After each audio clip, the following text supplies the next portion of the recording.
students, now it's time to start a new chapter of reconstitution.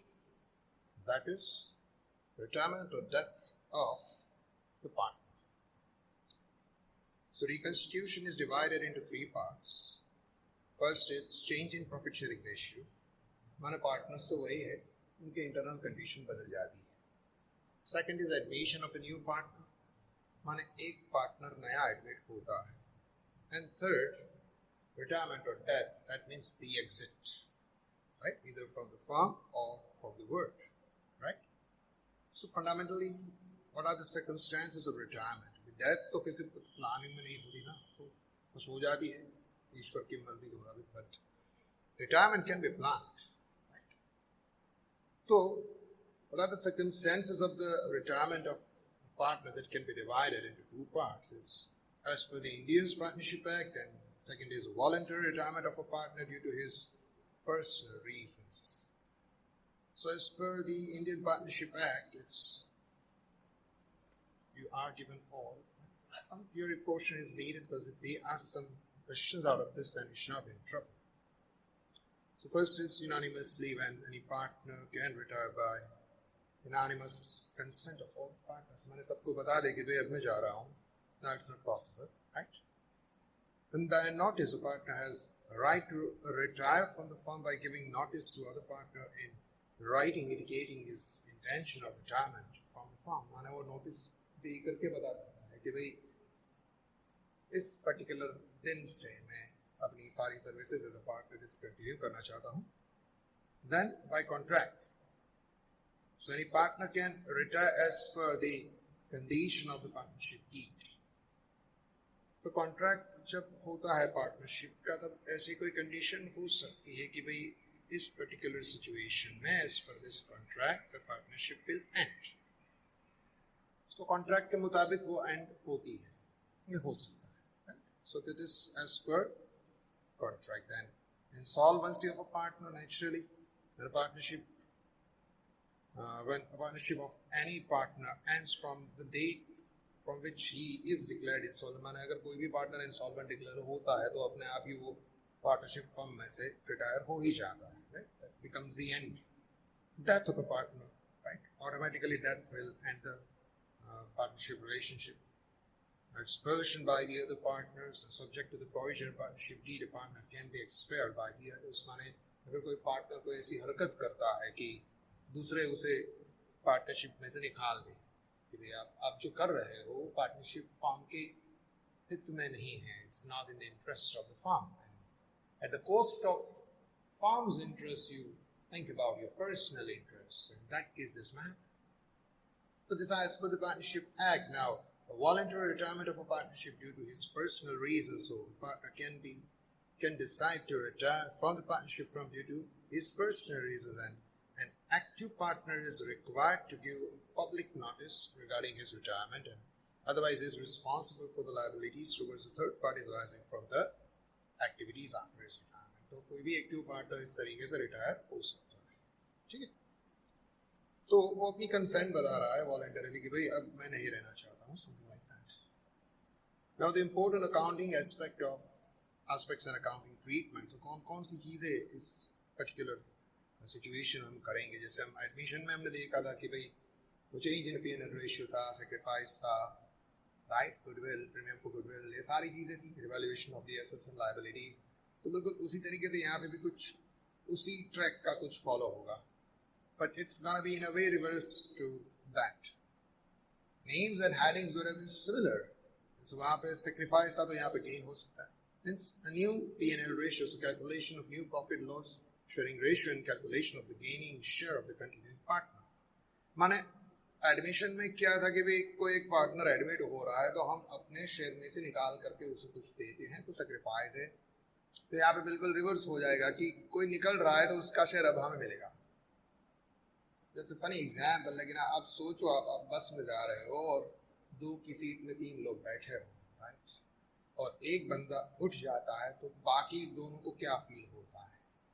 So that is gain ना, कि चलो भाई अब इसकी जगह हमें मिल जाएगी, right. So the same happens in partnership firm ना, when a partner retires and the other partners will gain from him. उसके हिस्से का शेयर भी हमें मिलेगा। Then valuation of goodwill and its accounting treatment, तो वहाँ पे भी थी वैल्यूएशन ऑफ गुडविल, वहाँ पे ज़्यादा ऐसा था कि भाई premium that is in cash and it doesn't bring in cash. तो यहाँ पे क्या है कि रिटायरिंग पार्टनर को एग्जिस्टिंग पार्टनर्स से मिलेगा, इससे कुछ मिलेगा, माने जो अभी कंटिन्यू पार्टनर हैं वो अपने हिस्से में से कुछ रिटायरिंग को दे दे कि भाई आपको गुडविल का भी इतना मिलेगा। So when you leave after your exit firm will continue, right, तो फर्म को उसका बेनिफिट मिलेगा। Then comes valuation of assets and liabilities, that is now what we are going to see third time, okay? Evaluation of assets and liability वो पहले वाले chapter में भी था, just change in a P&L ratio, फिर admission में भी आया, अब जाकर के आप देख सकते हैं कि ये रिटायरमेंट में भी आएगा, ठीक। The distribution of accumulated reserves and balance of undistributed profits and losses, तो वो भी बिल्कुल वही था जैसा उस चैप्टर में, वैसा इन दोनों चैप्टर्स में हो चुका है, वैसा ही यहाँ पे होगा। Determination of the amount payable to retiring or deceased partner, retiring or deceased partner को क्या मिलना चाहिए, we supposed to get, right? The payment of amount due to the retiring or deceased partner, retiring or deceased partner को आखिर में कितना मिलेगा, ठीक है, इस सारी चीजों का कैलकुलेशन, तो ये सारी चीजें आएंगी, right.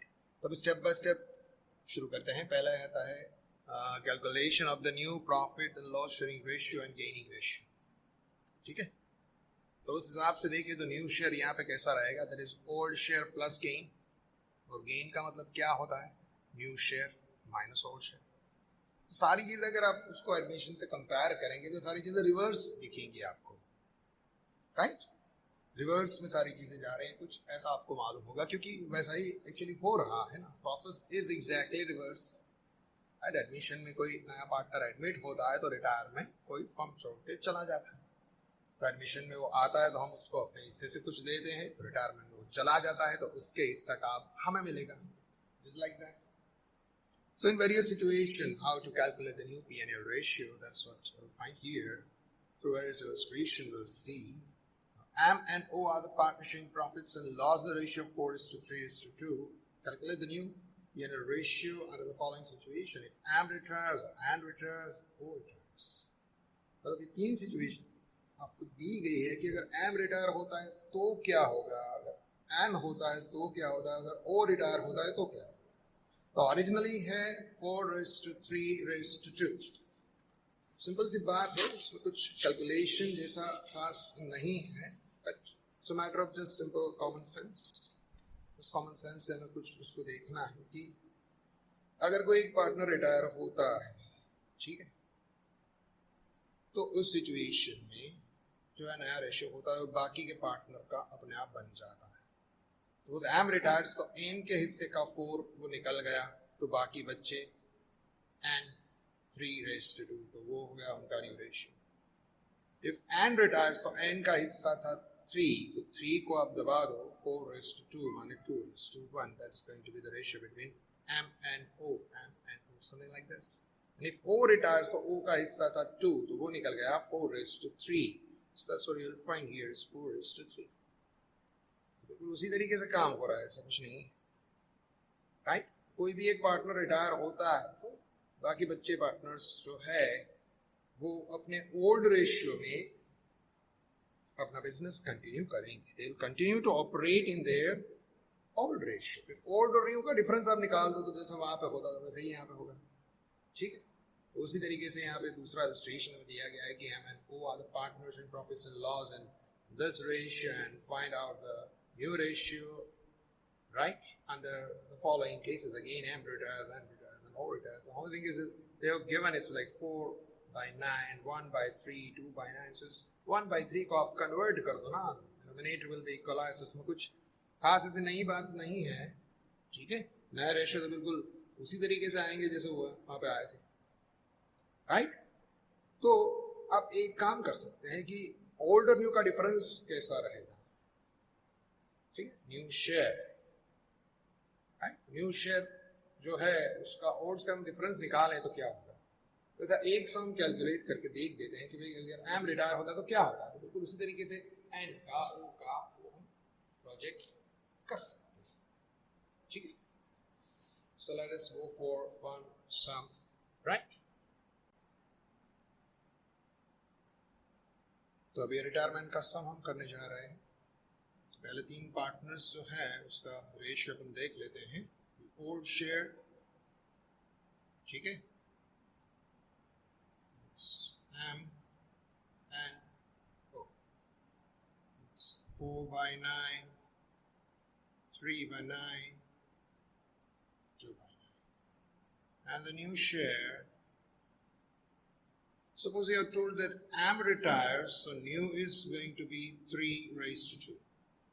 So now the total is 5, is 3/5, 2/5. Here you can differentiate. See, पहले टोटल के 9 हिस्से होते थे, उसमें से आपको 3 मिलते थे। अभी टोटल के 5 हिस्से होते हैं, उसमें से आपको 3 मिल रहे हैं, ज्यादा मिल रहा है ना, क्लियरली सी, ठीक है।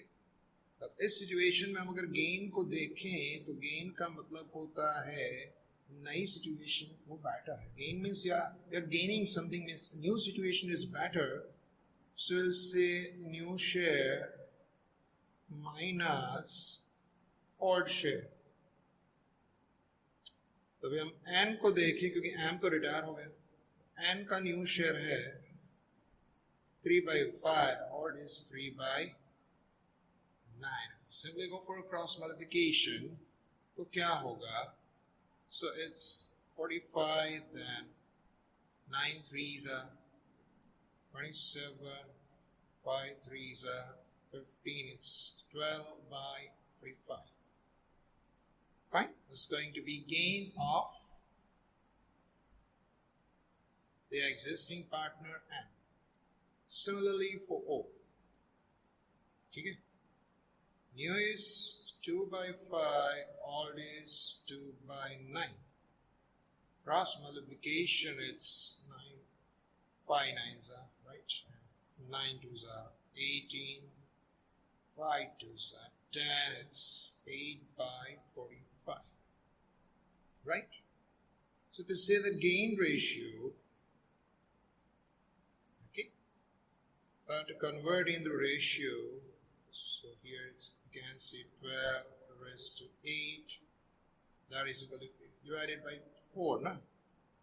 3/2, this is going to be the gain ratio. ये हो गया gain ratio, ठीक? So like this you can easily find out the gain, right? It's very easy, very simple. See, as compared to admission, ये वाले जो sums हैं वो आपको काफी आसान मालूम होंगे as compared to admission. We're going for new method. आगे बढ़ते हैं। Illustration 3. X, Y, Z are the partnership profits and loss. The ratio 3:2:1. In one retires as a partner, and X gain 1/9 share, Z gains 2/9 share from the profit loss of Y. Calculate the new P&L ratio of X and Z. अब इसमें क्या हो रहा है कि भाई एक partner जो है वो रिटायर हो रहा है Y, तो वो जो उसका खुद का शेयर है वो इन दोनों के नाम कर जाता है कि भाई मेरे शेयर में से 1/9 तुम्हें मिलेगा, 2/9 तुम्हें मिलेगा, like that. That means what the others are gaining, that is clearly mentioned. तो clearly आपको बोला गया है कि कौन कितना sacrifice करेगा, मींस कौन कितना gain करेगा। यहाँ पे वो जो है रिटायरिंग पार्टनर वो कितना किसको देगा, तो काम हमारा आसान हो जाता है। New share is equal to old plus gain. जैसे वहां पे क्या हुआ करता था, टू बी सैक्रिफाइस, राइट? वहां पे हम ये बोल रहे थे कि ओल्ड माइनस सैक्रिफाइस, यहाँ पे बोलेंगे old plus gain. That's the difference, right? If we can differentiate, that's how going to be different. उसमें आपको गेन दिया ही गया है, आपको सिर्फ एक ही काम करना है, उसके ओल्ड रेशियो में गेन को हमें बस ऐड कर देना है, ठीक है?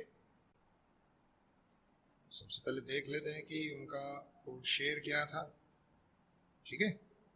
So you can say here it's X, Y, Z, their old share, right?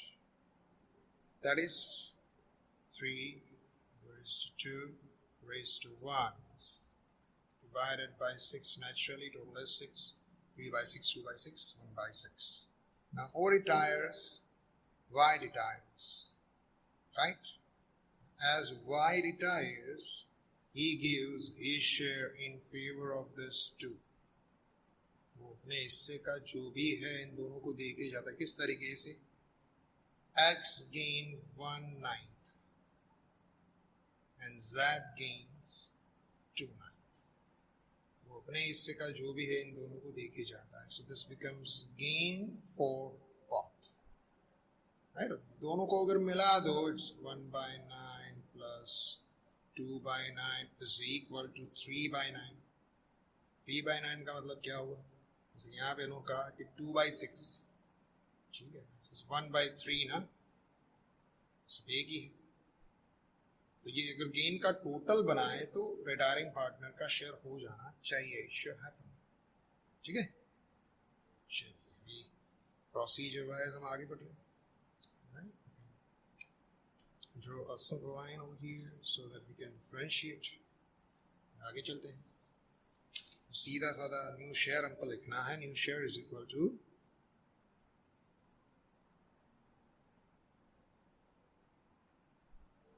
the old share plus gain. ठीक है, दोनों पार्टनर को देख लेते हैं. X का ओल्ड शेयर क्या था? उस 3/6.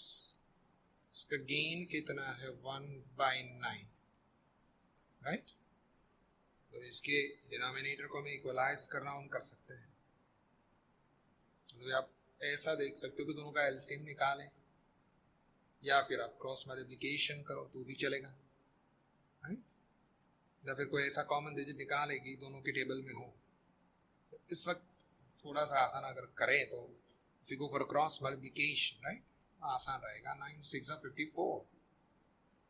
ठीक है, 9 3 27, 6 1 6 comes to 33 divided by 54. ठीक है. Same way for Z is odd share 1/6 plus gain जो कि हमने देखा, it's 2/9. Same way we'll go for cross multiplication, comes to 54. 9 1s are 9, 6 2s are 12. 12 plus 9 comes to 21 divided by 54. ठीक है. अभी इन दोनों को हम 3 से डिवाइड कर सकते हैं ना. Both are divisible by 3. So this, if we divide by 3, and this can also, it comes to 11/18. Same here, it's gonna be divisible by the same 3. Divided by 3 comes to 7. Same over here, it's 18. तो इससे छोटा नहीं हो सकता. So the new ratio among both is, between both rather, I would say it's 11:8. Sorry, 7. It's not 8, but it's 7 here. ठीक है, 11:7 is gonna be the new ratio. ठीक है, इस तरीके से आगे बढ़ेंगे. Right?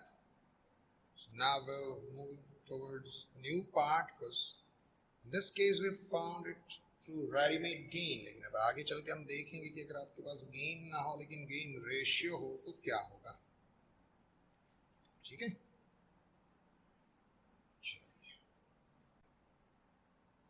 अब नेक्स्ट इलस्ट्रेशन की ओर आगे बढ़ते हुए, O, B, C are the partners showing profits and loss ratio 4:5:1, and O retires and his share is gained by B and C in the ratio of 1:4, and calculate the new profit loss ratio of B and C.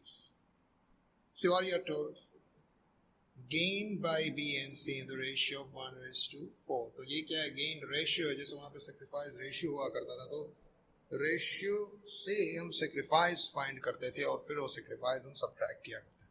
The same manner, through this gain ratio, you have to find the gain. So gain is equal to retiring partner share into the share of gaining ratio.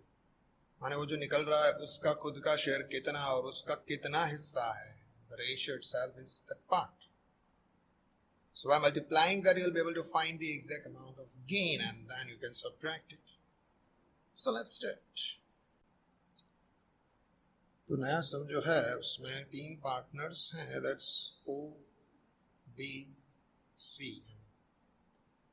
Their old share, that's 4 raised to 5 raised to 1.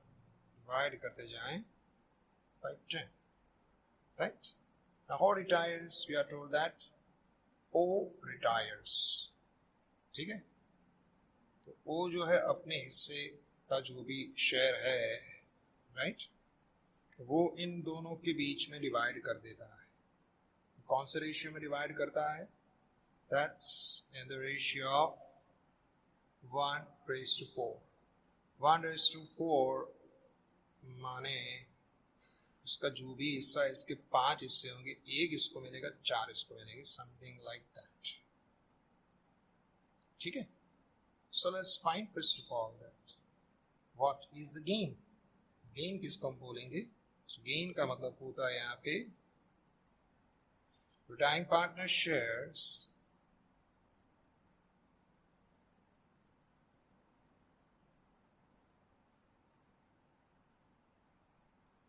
into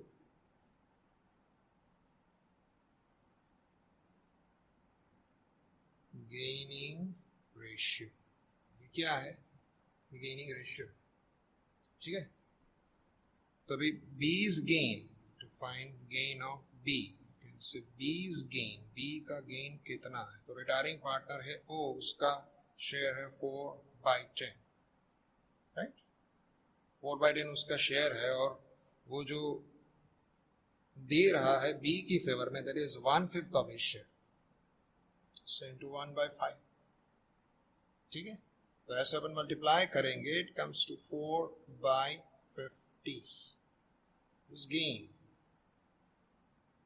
of B. उस तरह के C का gain कितना होगा? C's gain, तो again retiring partner है, उसका share है 4/10 और वो C की फेवर में ले जा रहा है 4/5. 1:4 माने अपने हिस्से का चौथा है, समझ लो. 5 हिस्से में अगर उसको डिवाइड करते तो 4 हिस्से C को दे देता है. ठीक है. So 4 is 16 and 10 5 is 50. This is going to be gain. This gain of C. तो दोनों का गेन हमें मिल गया. तो जैसे अगले समय था, गेन हमारे सामने था, तो हमने उसको उसके ऑड रेशियो में से ऐड ही करना था. Same thing is gonna be repeated here. So here the new share is equal to the old share plus gain. तो एग्जिस्टिंग पार्टनर है B, उसका ओल्ड शेयर कितना था? 5/10. अब उसमें उसको गेन मिल रहा है 4/50 का. ठीक है. तो अभी क्या है, यहाँ पे आप क्रॉस मल्टीप्लिकेशन तो कर सकते हैं, ऐसा नहीं है, लेकिन एक सिंपल सी बात, अगर आप सोचे कि अगर ये छोटा वाला है, उसके अगर टेबल में अगर देखिए तो ये बड़ा वाला डिनोमिनेटर आ जाता है, तो आसान तरीका वही रहेगा कि इसको इसमें कन्वर्ट करें. Let us think in a simple manner that the smaller one as a denominator, if in the table of that if you are finding the bigger one which is another denominator, then it's better to convert this in form of multiplication. 10 को 50 में convert करना है तो उसको कितने से multiply करें? that's going to multiply by 5. ठीक है. So ऐसे ही आसान से देखिए, 5/10 multiplied by 5 divided by 5, ऐसे अगर अपन चले तो क्या हो जाएगा? तो 25, right, divided by 50 plus 4 divided by 50, तो हमारा काम थोड़ा आसान हो जाता है. This becomes 29 divided by 50. So the way we converted this 10 base into 50. ये base जो 10 वाला है उसको हमने 50 में कन्वर्ट कर दिया. 5/10 बोलो या 25/50 बोलो, एक ही बात है. कैलकुलेटर में देखेंगे तो 5/10 का जो आंसर मिलेगा वही आंसर आपको इसमें मिलेगा. सिंपल. ठीक है. तो वही प्रोसीजर हम फॉलो करेंगे फॉर C. C का ओल्ड रेशियो था 1/10. उसको गेन मिल रहा है 16/50, ठीक है। तो जैसे हमने यहाँ पे किया वैसा ही अपन यहाँ पे करेंगे 10 and 50, so both will be multiplied by 5, so it's gonna be 1/10 into 5/5, तो ये हो गया 5/50, ठीक है। आप 1/10 बोलो या 5/50 बोलो, एक ही बात है, नो डिफरेंस। उसमें उसका जो गेन है 16/50, उसको हम ऐड करते हैं, denominators are equal, so it becomes easy. It's 21 divided by 50 is gonna be the new ratio for C. तब ये दोनों का अगर आप रेशियो निकालें, that's 29/21 is gonna be the new P&L ratio. तो बोला गया है कि find the new share, and thus is definitely going to be the new share for them, ठीक है। So I hope you all are getting it, right? It's very easy and very simple. अभी हम लेंगे illustration 6 को, क्योंकि 5 का जो methodology है वो बिल्कुल वही है जो 4 की है, so it's in a way repeat by method, so we are not focusing there, we are focusing on a new method, right? This RBI are the partnership profits and loss ratio of 5/4/3, and B retires and 1/4 share of B is acquired by R and the remaining share is acquired by I. यहाँ पे क्या है कि भाई इसका 1/4 R लेके जाता है और बाकी का, तो बाकी कितना बचा, तो जो भी बचा है that is now 1 - 1/4, that you can say 3/4, तो इसका जो गेनिंग रेशियो है उसको हमें बनाना है पहले, फिर उसको मल्टीप्लाई करना है। तो पहले आप उस गेन रेशियो को बनाएंगे, फिर उस गेन रेशियो से गेन की ओर बढ़ेंगे और फिर उसको ऐड करेंगे। So find out the new profit and loss sharing ratio of R and I, ठीक है। चलिए, अब इस समय क्या है कि किसी एक पार्टनर का गेन आपको इन फॉर्म ऑफ रेशियो दिया गया है, ठीक है। चलिए लिखते हैं RBI, तो उसी टाइप का सम हमने एडमिशन में भी देखा है, was in context to sacrifice, here is in context to gain. So only difference is 5/4/3, so total comes to 12. Right? Who retires? We have to do the B retires, and 1/4 of B's share is acquired by R. The B का जो हिस्सा है उसका 1/4, जो भी है इसका 1/4, ठीक है, of will be in favor of R, ठीक है, and the remaining that's in favor of I. तो remaining कितना है, बाकी का कितना, ठीक है। तो सबसे पहले ये जो 1/4 वाली बात है, 1/4 के अलावा बाकी का कितना हिस्सा है, राइट। तो हम देख सकते हैं दो चीजें हैं, दो तरीके से हो सकता है। पहला तो ये हो सकता है डायरेक्टली 1/4 एक में से निकाल दो, ठीक है। Suppose I say that 1/4 of his share, the remaining कितना हुआ, सो रिमेनिंग ऑफ बीज शेयर, राइट, रिमेनिंग ऑफ बीज शेयर वो कितना होगा, 1 - 1/4, सो दैट्स 3/4। बहुत ही आसान है ना, माने ये अगर 1/4 इसकी फेवर में 1/4 जा रहा है तो इसकी फेवर में कितना जाएगा, 3/4, ये इतना जाएगा। तो अगर हमारे पास गेन रेशियो आ गया कि 1:3, माने इसके जो हिस्से होंगे वो 4 होंगे, एक इसको मिलेगा, 3 इसको मिलेगा। So this is the gain ratio. If I say gain ratio between both, it's right, between whom, between R and I, ठीक है। It's 1/4:3/4, 1/3. It's going to be the gain ratio. इसी रेशियो में सारी चीजें मल्टीप्लाई होंगी, ठीक है। तो इस गेन रेशियो से अभी हमें गेन की ओर बढ़ना है। गेन क्या होगा, it's nothing but the old partners or retiring partners share into the gain ratio, right? Retiring partner is B, right? It's B's share into gain ratio. ये हो, तो कितना आर को मिलेगा, आर की ओर देखिए, बी का शेयर कितना है, 4/12, इसका 1/4 जो है वो आर को मिलेगा।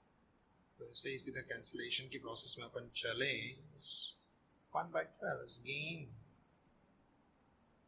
Of are. उसी तरीके से अगर अपन आगे बढ़े कि आई को कितना मिलेगा, तो रिटायरिंग पार्टनर बी है, उसका शेयर है 4/12, उसका 3/4 जो हमने भी कैलकुलेट किया, 3/4 वो मिलेगा आई को। यहाँ पे ऐसे ही अपन कैंसिल कर सकते हैं, so it's 3/12, it's gain of I. ठीक है, सारी चीजें बिल्कुल आसान होगी, बिल्कुल पहले थी वैसी। तो गेन हमारे सामने है, तो सिर्फ एक ही काम करना है, old plus gain is equal to new. ठीक है, so new share is equal to old share plus gain. तो आर का न्यू शेयर कितना हुआ, उसका ओल्ड शेयर क्या है, उसका ओल्ड शेयर है 5/12, उसमें उसका गेन जो है अपन निकाले 1/12 comes to 6/12। ठीक है, ऐसे ही अपन आगे बढ़े कि आई का न्यू शेयर क्या हुआ, उसका ओल्ड शेयर था 3/12, उसमें उसका गेन जो है 3/12, उसको अपन ऐड कर दें, comes to 6/12। ठीक, so the new share or new ratio will be 6/6 माने 1/1, this is equal। तो अगर नई कुछ बात देखे, सिर्फ ये बात आई जो कि नहीं थी। ठीक है, it's a new part what we will learn with this. Fine. So today we give it up to